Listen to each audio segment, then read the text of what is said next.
Chapter number 2 के अंदर हम दाखिल हो चुके हैं। चैप्टर 2 के हम टॉपिक्स को डिस्कस करना शुरू कर दिया है। पिछले लेक्चर के अंदर हमने वेक्टर्स के तमाम बेसिक कॉन्सेप्ट्स जो है वो डिस्कस कर लिए थे। तो आज हम जो है वो इसी के अंदर डिस्कस करेंगे रेजोल्यूशन ऑफ वेक्टर्स को।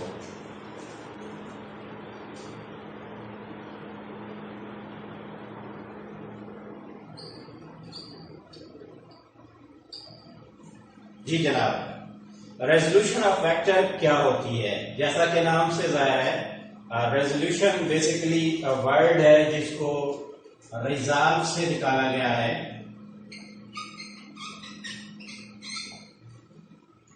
और रिजॉल्व के मानी होते हैं टुकड़े करना, यानी आप ये कह सकते हैं रेजोल्यूशन को कि प्रोसेस ऑफ डिवाइडिंग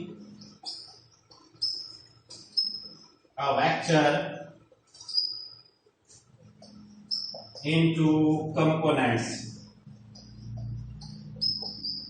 किसी भी वेक्टर को कंपोनेंट्स में जो डिवाइड करने का मेथड होता है उसको हम कहते हैं रेजोल्यूशन ऑफ वेक्टर्स। लेकिन यहां पे एक चीज नई हमारे लिए आई है कि व्हाट इज कंपोनेंट। तो अब आपको कंपोनेंट्स को डिफाइन करना होगा।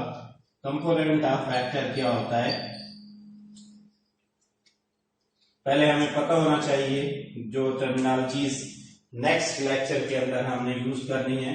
तो कंपोनेंट होता है an effective value of vector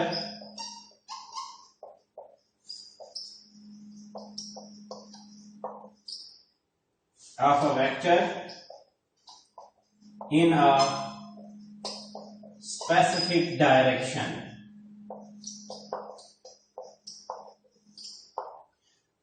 किसी भी वेक्टर की किसी खास डायरेक्शन के अंदर जो अफेक्टिव वैल्यू होती है उसको कहा जाता है कंपोनेंट्स ऑफ वेक्टर्स। ये कंपोनेंट्स मुख्तलिफ टाइप्स के होते हैं जो हम नेक्स्ट जब आते रहेंगे तो उसमें भी हम इसको डिस्कस करेंगे। तो फिलहाल हमें रेजोल्यूशन किसी सिस्टम को, किसी वेक्टर की सीरीज को, किसी वेक्टर को जब छोटे छोटे पार्ट्स में डिवाइड करते हैं उसको रेजोल्यूशन कहते हैं। और हर टुकड़ा जो जिसमें वो डिवाइड किया जाता है उसको कंपोनेंट कहते हैं। और वो उसका अफेक्टिव पार्ट होता है किसी खास एक्सेस के साथ, जिसको अभी हम नेक्स्ट डिस्कस करने जा रहे हैं।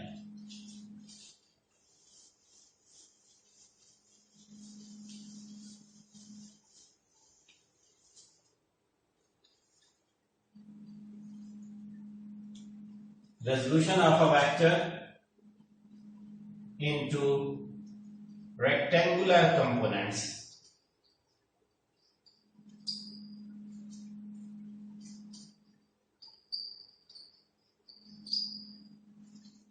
जनाबे वाला, रेक्टेंगुलर कंपोनेंट्स वो कंपोनेंट्स होते हैं जो आपस में परपेंडिकुलर होते हैं, जो एक दूसरे के परपेंडिकुलर होते हैं। उन कंपोनेंट्स को रेक्टेंगुलर कंपोनेंट्स कहा जाता है। इसके अंदर हम इसको कैसे डिस्कस करेंगे, आइए मैं आपको यहां ड्रा करके देता हूं। सपोज मेरे पास ये एक्स वाई प्लेन है और इसके अंदर एक वेक्टर एफ एग्जिस्ट करता है जिसको रिप्रेजेंट किया जा रहा है ओ सी के साथ, और एक्स एक्सेस के साथ ये एंगल थीटा बना रहा है। आपने इसको लिखना किस तरह है, आप लिखेंगे consider a vector F denoted by O C, या vector F denoted by O C making angle theta with X axis as shown in the figure. आपके पास एक एक्स एक्सिस के साथ थीटा बनाते हुए एक ओ सी मौजूद है। ये एक्चुअल वेक्टर है और यही हमने सपोज किया है। इसको अब हमने कंपोनेंट्स में डिवाइड करना है, इसको हमने टुकड़ों में डिवाइड करना है।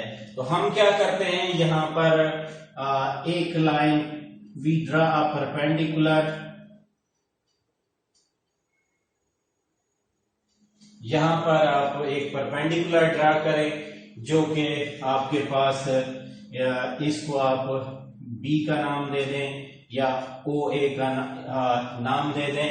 You have drawn a perpendicular A C इस एक्सेस पर और एक परपेंडिकुलर आप ड्रा कर दें बाई एक्सेस पर जिसको आपने यहाँ पे ड्रा किया है ए सी, और दूसरा इस पॉइंट को अगर डी का नाम दे कोई भी कह दें। तो सबसे पहला काम हमारा जो है हमने सपोज किया कि ओ सी जो है वो एफ के बराबर है, ये एफ ले लिया। दूसरे स्टेप में हमने ए सी और सी डी ड्रा किए जो कि परपेंडिकुलर पॉइंट्स हैं, जो कि परपेंडिकुलर थे। फिर हमने एक बात यहां और भी कही कि ये जो है ओ ए है, एक बात याद रखने वाली है, ओ ए जो है ये सी डी के बराबर है, ओ ए जो है ये सी डी के बराबर है, और ओ डी जो है वो ए सी के बराबर है। तो अब हमारे पास जो फाइनली बच गया, जो बन गया, यानी ये और ये आपस में इक्वल हो गए, ये और ये इक्वल हो गए। और फिर लेट भी कर देते हैं कि हमारे पास ओ ए जो है इसको एफ एक्स कहा जाता है क्योंकि ये लॉन्ग एक्स एक्सिस है, और ए सी जो है इसको एफ वाई कहा जाता है क्योंकि O A is perpendicular to A C, mean F X is perpendicular to F Y. चूंकि यहाँ पे क्लियर कट आपको नजर आ रहा है, अगर आप यहाँ पर इस एंगल को जरा गौर से देखें, 90 डिग्री का एंगल बन रहा है, तो ओ ए और ए सी के बीच में जो एंगल होता है वो 90 डिग्री का है। तो अगर ये इसके if these are components of F, अगर ये एफ के कंपोनेंट्स बन रहे हैं, एक ये और एक ये, और ये म्यूचुअली परपेंडिकुलर है, इसको एफ एक्स कह दिया और हमने इसको एफ वाई कह दिया, तो ये कंपोनेंट्स जो हैं F X and F Y, इनको रेक्टेंगुलर कंपोनेंट्स कहा जाता है। और ये जो प्रोसेस होता है इसको कहते हैं resolution of vector into rectangular component. Let me to repeat again. Listen carefully. Consider a vector f represented by line OC placed in xy plane, making theta angle theta with x-axis. Suppose we draw perpendicular CA on x-axis and CD on y-axis, and also we know that AC is equal to OD, DC is equal to OA. Let OA is equal to FX and CA is equal to FY, as FX and FY are perpendicular to each other. These are called rectangular components of vector, and this process is known as resolution of vectors into rectangular components. This was your first target. Next is, इसी के अंदर फिर कहा जाता है कि find the magnitude of vector. इसी को मैं मिटा नहीं रहा, तो इसको मिटा देता हूं। अब मेरे पास जो यहां आ गया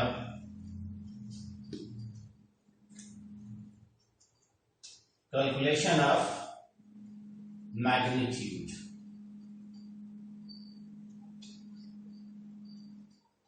मैग्नीट्यूड आपने कैलकुलेट करना है, उसको आप कैसे कैलकुलेट करेंगे। यहां पे अगर आपको क्लियर नजर नहीं आ रहा तो मैं इसको मजीद क्लियर कर देता हूं। कंसीडर द ट्रायंगल OAC, ये आपके पास एक ट्रायंगल है OAC जो कि एक राइट एंगल ट्रायंगल है। ये F है, ये FY है और ये FX है, और ये एंगल जो है यहाँ पे थीटा बन रहा है। So next thing is using Pythagoras.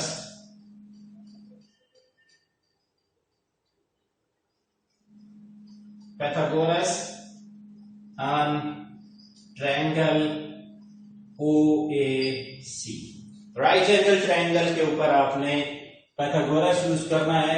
Pythagoras आपका होता है hypotenuse square is equal to perpendicular square plus base square. क्या होता है? हाइपोटेन्यूज स्क्वायर, यानी ये आपका हाइपोटेन्यूज, ये आपका बेस और ये आपका परपेंडिकुलर, इन सारों का स्क्वायर। तो अब हम इसको यूं लिख सकते हैं, O C square is equal to O A square plus A C square. अब नेक्स्ट आपके पास क्या बचा, इनकी वैल्यू लगाई आपने, तो f का स्क्वायर इधर आ गया, एफ एक्स का स्क्वायर प्लस एफ वाई का स्क्वायर।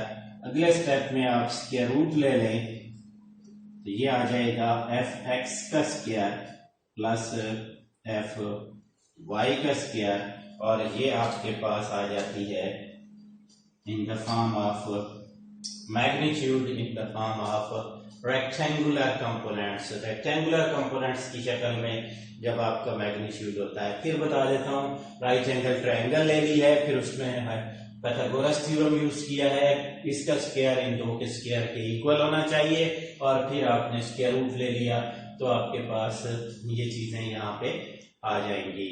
अब आपने कंपोनेंट्स भी फाइंड करने हैं कि आपके पास एफ एक्स और एफ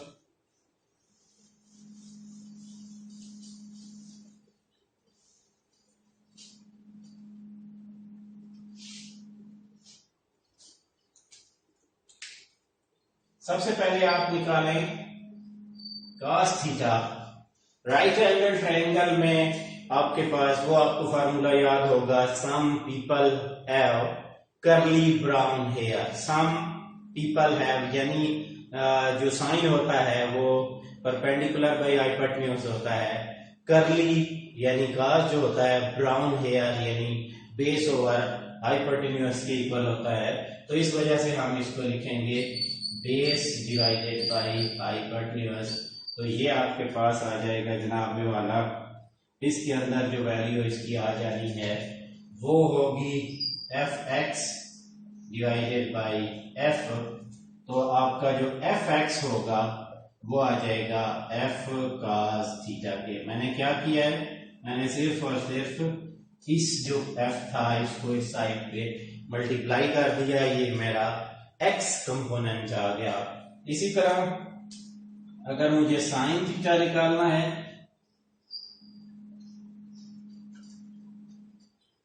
तो साइन थीटा होता है आपके पास परपेंडिकुलर बाय हाइपोटेन्यूज, यहाँ पे होगा एफ वाई बाई एफ। तो ये आपका आ जाएगा F Y is equal to F sine theta. ये आपके पास दूसरी इक्वेशन बन जाएगी। लास्ट पे अगर आपको बार दफा कहा जाता है tan थीटा निकालें, जिसको हम कहते हैं direction,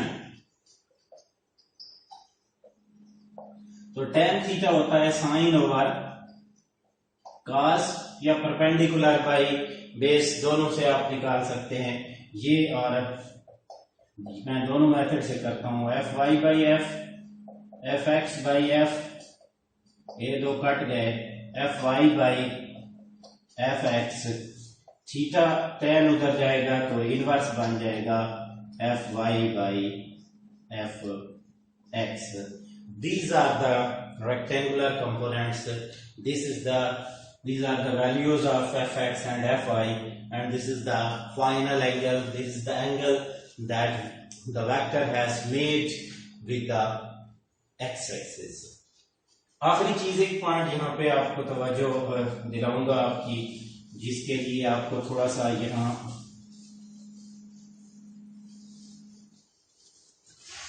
for more than two vectors, अगर आपके पास वेक्टर्स मोर देन टू हैं, यानी कंपोनेंट्स मोर देन टू हैं, जब आपका एक्स वाई और जेड एक्सिस के अंदर आता है, यहाँ पे कोई एंगल बन रहा होता है, यानी तीन एक्सिस में होता है, तो यहाँ पे भी आपको बता दूं कि इस वक्त जो एफ का मैग्नीट्यूड होता है वो होता है एफ एक्स कंपोनेंट का स्क्वायर, एफ वाई कंपोनेंट का स्क्वायर और एफ जी कंपोनेंट्स का स्क्वायर। उस वक्त आपका जो वेक्टर का मैग्नीट्यूड है वो आप इस तरह निकालते हैं। अलबत्ता यहाँ पे चूंकि तीन एंगल होते हैं एक्स एक्सिस के लिहाज से मैं पहले बता चुका हूँ अल्फा होता है, इसी तरह वाई एक्सिस के लिहाज से आपका बीटा होता है, जेड एक्सिस के लिहाज से यहाँ गैमा होता है। तो इनकी वैल्यूज भी आप अपने इसी मेथड से फाइंड कर सकते हैं।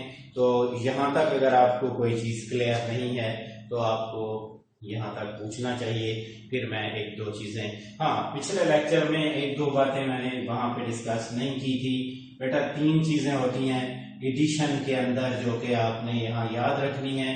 एडिशन जब आप कर रहे हैं वेक्टर्स की तो क्या क्या क्या है टू टेल रूल हर जगह हम इस्तेमाल करते हैं या कुछ वेक्टर सिंपली होते हैं। मसलन अगर आपके पास वेक्टर्स पैरेलल हैं तो इनको सिंपली ऐड कर दिया जाता है। इसके लिए रिजल्टेंट ड्रा करने की या टू टेल रूल की कोई खास जरूरत नहीं पड़ती इतनी। ये देखें या करें भी सही तो सिंपल आम मेथड से भी इनके सम ले लिया जाता है, ए बी सी तो ए प्लस बी प्लस सी होगा। एंटी पैरेलल के लिए भी आपको मुश्किल होता है रिजल्टेंट ड्रा करना, लेकिन जब आपके वेक्टर्स ये पैरेलल, दूसरा ये फॉर एंटी पैरेलल और ये परपेंडिकुलर या किसी भी एंगल पे होते हैं तो इस बात का आपका ये फिर आपका हेड टू टेल रूल जो है वो इफेक्टिवली काम आता है, तो उसको हम फिर यहाँ पे यूज करते हैं। I hope you have understood the case. Till the next lecture, stay home, stay